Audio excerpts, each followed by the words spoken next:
Let me address that. You may or may not know that I spent like 12 years in high school. I kept going back to high school because I liked it. When I started off, I graduated high school in 1978 and then again in 1987. And I grew up in Boulder, Colorado, among the hippies. And there's a hippie generation, and that hippie generation is now pretty fucking old, in their 60s and 70s. Okay. Even 80s probably. But there's a backlash Reagan generation of the kids of the hippie generation who are now in their 40s and 50s. And I went to school with them because I went to school in two generations of Americans. And those people are more naturally conservative than the previous hippie generations because those kids had parents who were hippies and who... Yeah, I understand. All right, so what I'm saying is, hold on. What I'm saying is that there should be there are people who are inclined to be conservative out there, and if they're perhaps not, it might be because some conservative policies are just fucking goofy. Now, I can agree with you on some of Trump's policies, that they're reasonable conservative policies, but the package they come in, the Trumpian package they come in, is so crazy, where the president whines about and talks about, can I pardon people, and just like goes crazy on. Now maybe some percentage of all presidents, if you'd given them Twitter, if Grover Cleveland had Twitter, who knows, maybe he would have been a crazy tweeter. But Trump has this tool that lets him express what is apparently his id, and it's the craziest thing in terms of the presidential lineage. It's kind of unprecedented. Okay, Rick. For the last 6 months of the Obama administration, their mission as president was to make sure that we could have transgender bathrooms. Nothing Trump has done equals the absurdity of the Obama administration. Okay?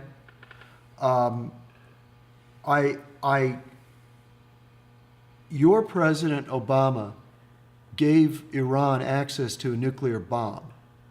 Now, I don't care how many stupid things Trump said. I don't want the Iranians to have a nuclear bomb. And if we had an objective news media, they would have freaked out over that, and that's all we would be talking about right now. Instead, you're worried about the way Trump's hair looks, okay? So don't give me Trump is, he's beyond the pale. Well, we just dealt with a virtual traitor in government. We're almost certainly going to have to go to war with Iran now if we want to keep them from getting a nuclear bomb. That may be so. Wait, no, I let you talk for half an hour. I don't care about tweets. I care that Los Angeles gets nuked. And that's because of you guys. Well, I can argue that we would have had to we may eventually have to go to war with Iran. And I could argue that the treaty at least delays it and buys us more time. No, wait a minute. What do you mean buys us more time? Think about what you just said, Rick.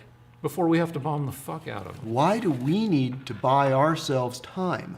We were more ready 10 years ago than we are now. So you're just saying that 10 years ago we should have just bombed? We bought them time to get further into their program. We bought them time to put sophisticated anti-aircraft missiles around their sites.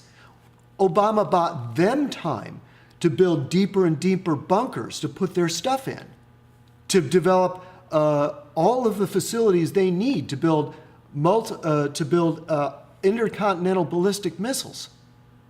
Well, that's what they've been doing the past 8 months. Well, according to your framework, they've been testing intercontinental ballistic missiles, Rick. Well, that's what that treaty bought them. It bought them time, not us. Well, anyway, we've had this argument before. Yeah, so when is it going to get through to you that a guy that makes Well, wait, silly Twitters is not as ridiculous as a full-blown traitor. Well, it's your point of view that Obama's a traitor. Well, what have I got to do to convince you? Well, wait, Our no, main hold- enemy is developing a nuclear bomb because of him. What else am I supposed to tell you? I don't think you can change my mind. This show is liberal guy and conservative guy I've yell got at a each better other. idea for this show. I was thinking about it this week. We've got about 80 more sessions before this painting is done. That's a shitload of sessions. And you know, I think the show can have an arc.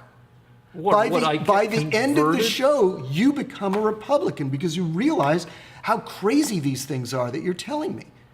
And that the right thing, the thoughtful thing is to become a Republican. Well, it would. And wait a minute, you said something else about George Bush the First that really stuck in my craw. What? Did you know that there were weapons of mass destruction and that Saddam Hussein did have ties with Al Qaeda? I would say that's at least 95% horseshit. Excellent, excellent. Let me tell you what No, happened. let's not have this. No. You can't throw that out there and then say, let's not talk about this. I'm an adult too, and I get time to talk about what I want to. Let me tell you what happened. There have been books and books written. I can get you a book written by a former CIA man that lists 60 ties to Al Qaeda. Secret meetings they found out about after the war, special agents all over the world between Al Qaeda and Hussein. So there were ties between Hussein and Al Qaeda before the war. If you don't believe me, because this is such shocking information, it could never get through the barrier that CNN and the New York Times have put in your mind. But I will find you these books. Number All right, one. don't spend your money on the books, There's but more. just give me Wait, links and shit. There's more. After the war, they found big, huge canisters Yeah, full of chemicals. Buried in the desert. Yeah. Disposed of in the desert. Disposed of in the that shitty were old- used of, that were useful. no. They found canisters that could be used to wipe out a major American city if they wanted to. They found canisters in shitty shape that were dumped in the desert. No, they found things that could have been used. And I can find that So too. you got to remember that we had two wars. We had Gulf War I in 1991, then we had Okay. Gulf War II. At the end of the last war, they found, when they were able to look all through Iran or Iraq, they found chemical weapons in big canisters that they could have used on our cities. What they found, according to what I've read, is that after Gulf War I, where we really kicked Saddam's ass, he decided he didn't want his ass kicked again so much, and he got rid of his WMDs by dumping him in the desert. Okay, no. You can say no, but we're never going to agree No, about this. I will find you the information this week if I can. I heard a 3-hour lecture on it. And the guy said that From whom? from somebody that was there that took pictures of it. And these were big, huge canisters. And let me remind everyone in the audience, okay? Something this big is enough to wipe out an American city. Can you see this? In fact, there are things this big that can kill everyone on Earth if you can get your hands on it. Anyway, the hated New York Times, the fake news New York Times, did a big article or a series of articles on these purported weapons of mass destruction and concluded that no, they're not. They weren't hidden in the desert for future use. They were dumped in the desert the way you would if you were sloppy about things. Okay.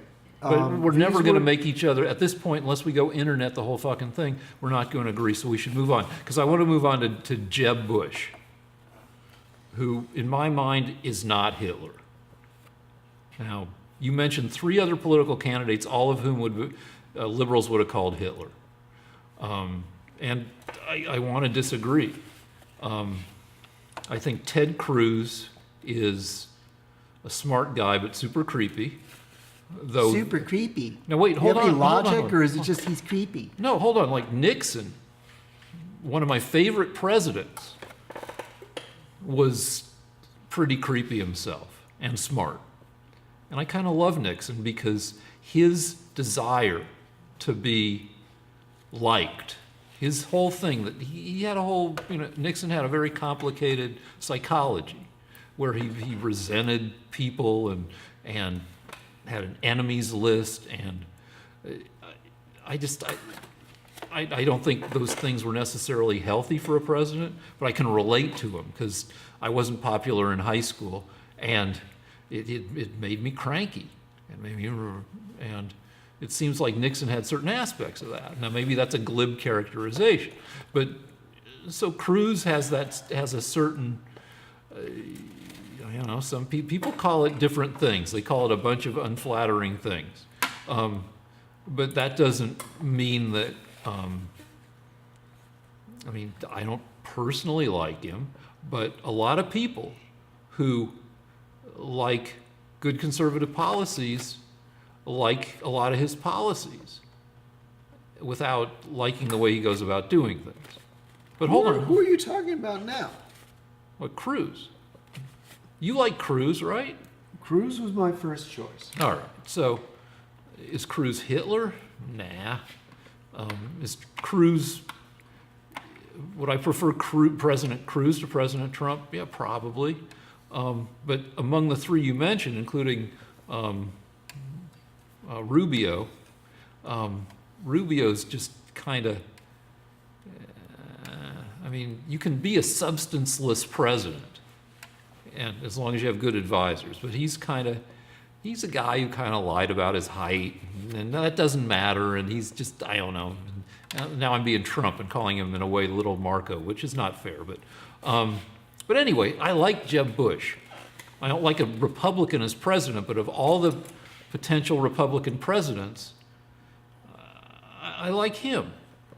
He's married to a Mexican. He embraces his family's kind of cross-border heritage. He seems to be like a reasonable guy to the point where Trump was able to scuttle his deal by presenting him as low-energy Jeb. He's not Hitler. Okay, Rick, I'm really sorry, but I make all my decisions based on policy. Yeah. I don't make decisions based on these weird emotional things that you just said. I'm sorry, I don't want to hurt your feelings, but you have to come up with a policy. All right, so give me some differences in policy between Jeb and Trump. The main difference at the time that kind of drove Jeb out of the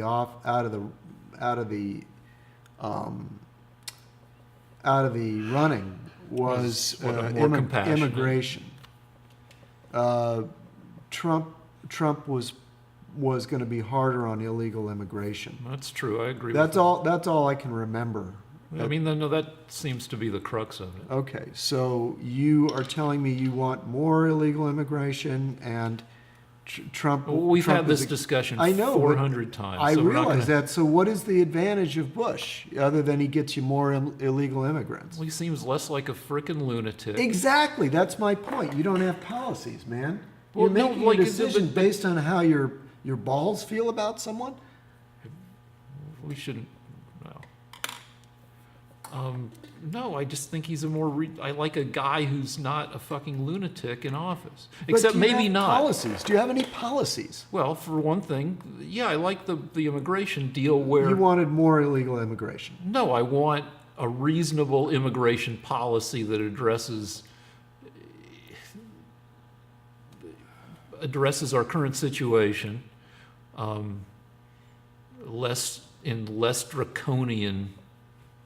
using less draconian tactics. Are we even using draconian tactics right now, Rick?